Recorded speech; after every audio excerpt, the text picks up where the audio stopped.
এই আকবর, এদিকে আয়। চোখের চামড়া কি তোর উঠে গেছে, নাকি চোখে ছানি পড়েছে? কেন মহাজন, কি হয়েছে? আমি তো সকালে সব মুছলাম। মুসলি? এটাকে মোছা বলে? এই যে কোনায় এক চিমটি ধুলো জমে আছে, এটা তোর বাবার বাড়ি থেকে এসেছে? আমি তোকে বেতন দেই কেন? মাছি তাড়ানোর জন্য? মহাজন, বিশ্বাস করেন, আমি 3বার সাবান পানি দিয়ে ধুয়েছি। রাস্তার পাশেই দোকান, গাড়ি ঘোড়া চলে, তাই হয়তো বাতাসের সাথে একটু ধুলো উড়ে এসেছে।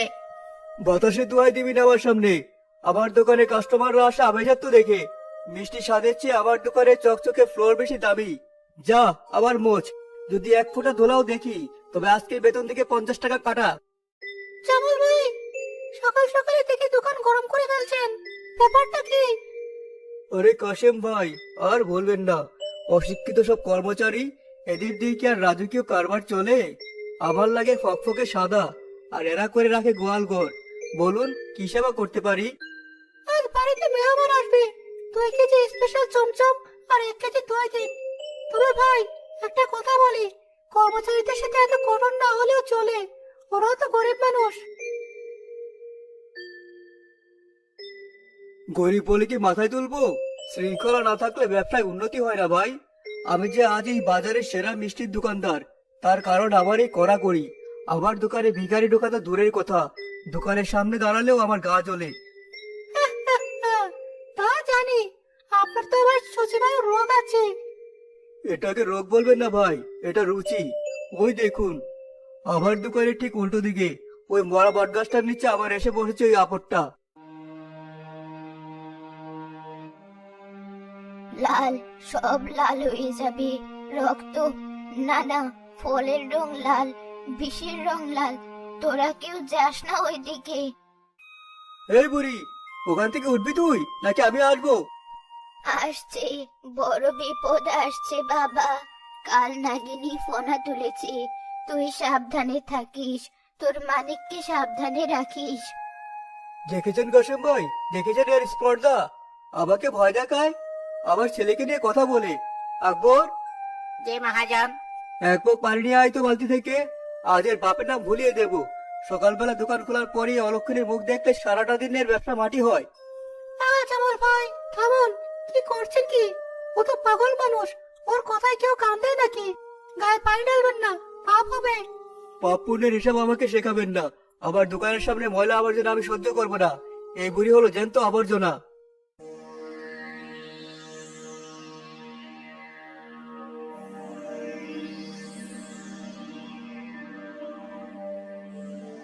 তোকে শেষবারের মতো বলছি, এখান থেকে যাবি কিনা? বোকা ছেলে, তুই তো দেখছিস না, শয়তান হাসছে। ওই চোপের আড়ালে শয়তান হাসছে। লাল ফল, মরণ ফল। চুপ কর ডাইনি।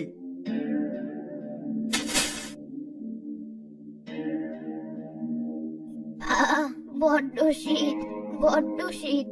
কিন্তু আগুন তো নিভলো না, আগুন যে জ্বলে উঠলো। ছেছে জামাল ভাই, এটা আপনি কি করলেন? একজন বয়স্ক মহিলার গায়ে পানি ঢেলে দিলেন, তাও এই বয়সে।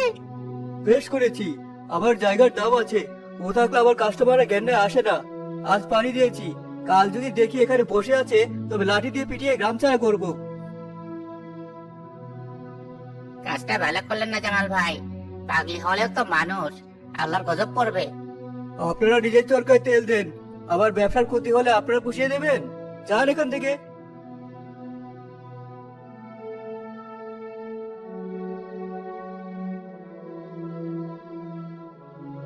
যাক, আপদ বিদায় হলো। আকবর, এক কাপ কড়া করে চা বানাতো, মেজাজটাই খারাপ করে দিল।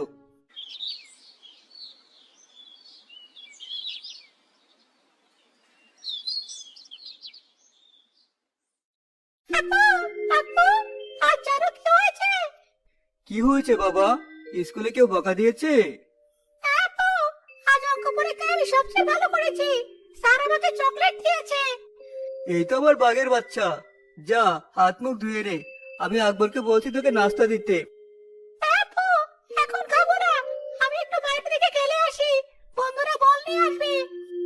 আচ্ছা যা, কিন্তু বেশি দূর যাবি না। আর শোন, ওই রাস্তার উপরে ঝোপঝাড়ের দিকে একদম যাবি না। ওখানে সাপ খোপ থাকতে পারে। আর ওই পাগল বুড়িটা যদি আবার আসে ওর কাছেও যাবি না, ও ছেলেধরা হতে পারে। ঠিক আছে আপু, আমি এখানেই থাকবো।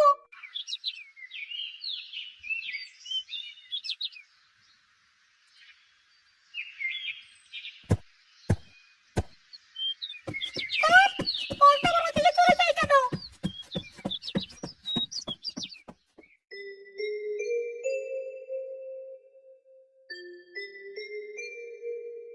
আহ, কি সুন্দর! এটা কি ফল? আপেল নাকি লিচু? এত সুন্দর লাল রং তো কখনো দেখিনি।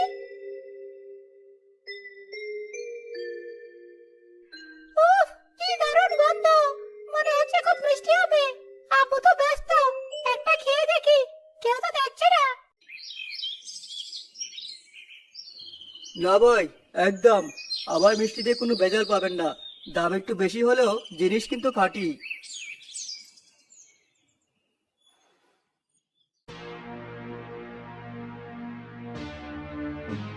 সর্বনাশ, সর্বনাশ!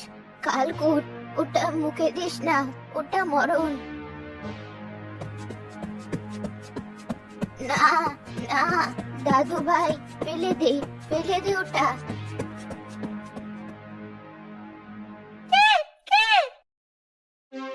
বুড়ি টিটুকে ধাক্কা দিয়ে সরিয়ে দেয় যাতে সে আর ফলটার কাছে যেতে না পারে। আপু, বাঁচাও! এই পচা বুড়ি আমাকে মারছে। টিটু, কি হয়েছে? আপু, আমি খেলছিলাম আর এই বুড়ি এসে আমাকে থাপ্পড় দিয়ে ফেলে দিয়েছে। আমার হাত ব্যথা করছে। শয়তান, তোর মরণ করে এসেছে। সকালে তোকে সাবধান করলাম, আর এখন তুই আমার ছেলের গায়ে হাত তুললি?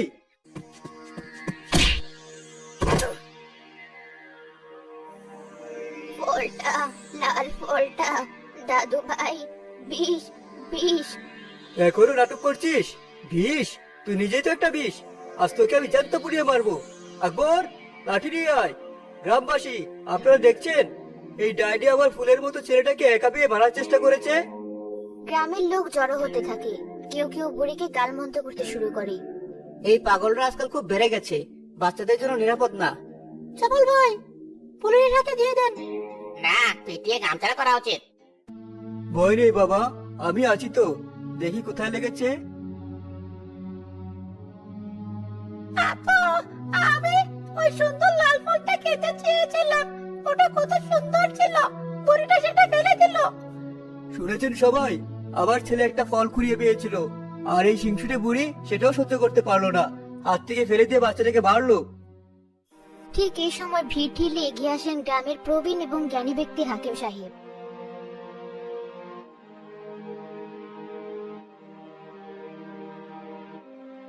তবেন আপনারা কেউ এই মহিলার গায়ে হাত তুলবেন না।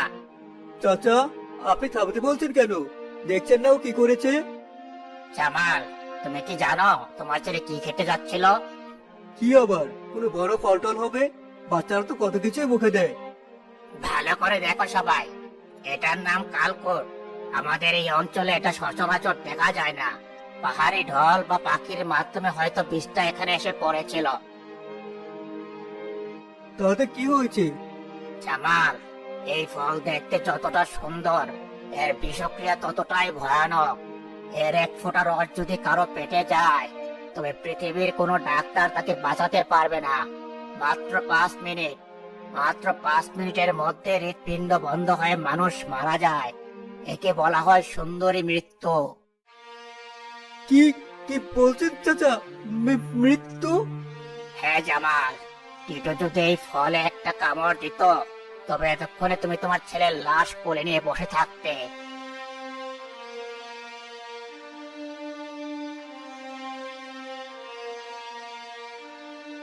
এই যাকে তুমি ডাইনি বলে গালি দিলে, সে যদি নিজের জান বাজি রেখে দৌড়ে না আসতো, সে যদি তোমার ছেলের হাত থেকে ফলটা ফেলে না দিত, তবে আজ তোমার বংশের প্রদীপ নিভে যেত। ও তোমাকে সাবধান করার চেষ্টা করেছিল জামাল। ও পাগলের প্রলাপ বকছিল না, ও বিপদ দেখতে পেয়েছিল। মাজান, সর্বনাশ হয়ে গেল, আমরা ওনাকে চিনতে পারিনি। না, না, এ হতে পারে না। আমি আমি নিজের হাতে। জামাল আর কথা বলতে পারে না, অনুশোচনার আগুনে সে দগ্ধ হতে থাকে।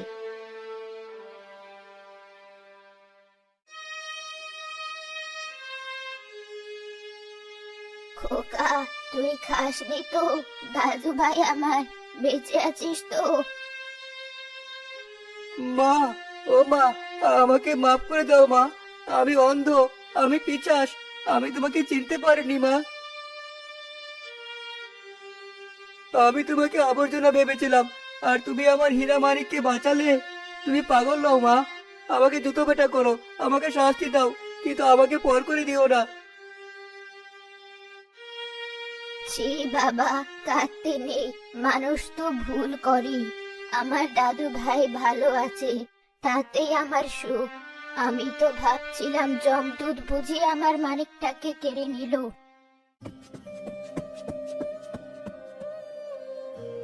দাদিমা, তোমার অনেক রক্ত বেরোচ্ছে। আমি আর কখনো দুষ্টুমি করবো না দাদিমা, আমাকে মাফ করে দাও। না দাদু ভাই, তোর কিচ্ছু হবে না। যতদিন এই বুড়ি বেঁচে আছে, তোর গায়ে কেউ হাত দিতে পারবে না। একবার শিগগিরই পানি নিয়ে আয়, রক্ত বন্ধ করতে হবে। জামাল, ওকে এভাবে রাস্তায় ফেলে রেখো না। না চাচা, ওর